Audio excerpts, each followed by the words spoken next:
I am the person who shot back and helped provide medical aid to those who were wounded before emergency services arrived at a Black Lives Matter protest on the night of February 19th, 2022 in Normandale Park.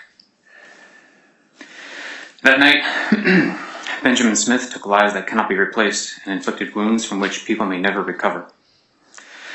Sentencing guidelines tell us that imprisoning Smith for life as a consequence of what he did is justice. But what could justice look like in this situation? As someone who was affected by his actions that night, putting Smith away for life brings me no healing or closure. I understand that people feel he is a danger to the public and ought to be imprisoned to prevent him from harming anyone else in the future, but I believe that therein lies the problem with the justice system in general.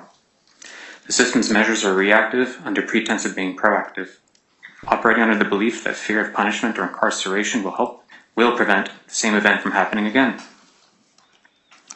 But how many shootings happened last week? The week before? While Smith may have acted in a way that he thought he could legally call self-defense, he and every mass shooter before him still acted with the knowledge of what the consequences could be. With a mass shooting happening almost every day, it's clear that the threat of carceral punishment is not effective and does not prevent future harm. This is no fault of those involved in the justice system who take their responsibilities to their community seriously, but it is a fault of the system that define those responsibilities and respective limitations. I don't know what healing would look like for other survivors. I was not infected in the same way, and it is not my place to speak for others, but I can speak to the things I wish could come from this situation. First, I personally wish that Smith would be given the chance for transformation and to do restorative work that could help prevent future shootings. If he truly does feel remorse for what he's done, he could share about his experience with the intent to de-radicalize others who might find themselves in similar situations and to influence them to make different choices, if not via speaking arrangements, then at least in writing. I also wish to see greater community empowerment and support. Almost all mass shooters are men. Men in our culture are taught that they should do what they want and take what they want, and are not taught to express or address their feelings. They are taught that violence is an acceptable form of expression, since they are taught to feel shame for talking about their feelings, and that even having feelings makes them weak. Thus, some men lash out because that is the only option they feel that they have. Men who have no sense of community or belonging are especially prone to this kind of violence. It's my understanding, based on the evidence given so far in this case, that Smith is a man who didn't have a deep sense of belonging within a community, and who didn't have strong friendships or relationships with his family.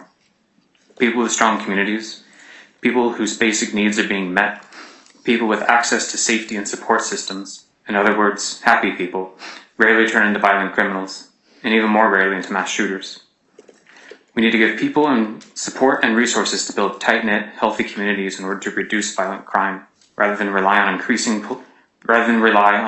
policing and continued incarceration to do so. Those familiar with this case know that previous reports to law enforcement and an FBI threat assessment regarding concerns about Smith did not prevent this tragedy from happening. And that is what I hope this sentencing process will keep in mind, finding preventative measures that work. Along these lines, we also desperately need better mental health services, especially to help men address their feelings of anger and shame. We, as a society, need to encourage men to talk about their feelings rather than condition them to lash out in response. Community building and improved mental health services have effectively reduced violent crime in other cities and towns, as stated by social researchers published in institutions such as Stanford, the Brookings Institute, and others. Some of the most common conclusions of this research state that better access to mental health care can reduce crime, and that supporting and investing in communities most at risk reduces crime more effectively than place-based policing. The new restorative justice programs being established and led by some of the district attorneys in this room give me hope that vitally necessary systemic changes are on the horizon. I wish to see these programs' growth, support, and success so they can serve as a model for not just reformation, but transformation. If Smith could participate in such a restorative justice process aimed at de-radicalizing others, another shooting might be prevented rather than simply becoming another daily headline. What happened at Normandale Park was the product of many social ills coming together in one awful moment. These ills are not new, but they have become exacerbated in new ways, and their manifestations accepted as common but simply regrettable occurrences in modern America. Perhaps it's naive to believe that it can be done, but the cycle must be broken if we want to see a reduction in this kind of violence. I believe that we need funding and support for our communities to allow them to flourish and nurture healthy members of society.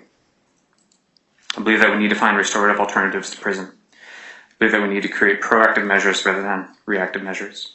I hope the Benjamin Smith sentencing will be a starting point. Thank you very much for sharing your thoughts. Obviously, a very intelligent person who has some very strong thoughts about things and some ideas about things. And so I would encourage you to continue to express those ideas and address them to the people in positions that can act on some of your thoughts and ideas. And so thank you very much for coming today. Thank you.